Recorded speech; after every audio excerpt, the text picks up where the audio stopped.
மதுரையில் சொந்த ஊர் செல்ல பேருந்துக்காக காத்திருந்த பயணி ஒருவரிடம் செல்போன் திருடிய நபரை பொதுமக்கள் கையும் களவுமாக மடக்கி பிடித்தனர். மதுரை மாவட்டம் சேடப்பட்டியைச் சேர்ந்தவர் காக்கி.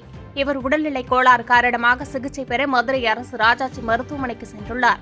சிகிச்சை முடிந்து மதுரை பெரியார் பேருந்து நிலையத்தில் சொந்த ஊர் செல்ல தனது மகனுடன் காத்திருந்தார். அப்போது அங்கிருந்து பேருந்து ஒன்றில் ஏற முயன்றபோது காக்கி அவரின் சட்டை பாக்கெட்டில் இருந்த செல்போனை திருடிக் கொண்டு அங்கிருந்த நபர் ஒருவர் ஓட்டம் பிடித்துள்ளார்.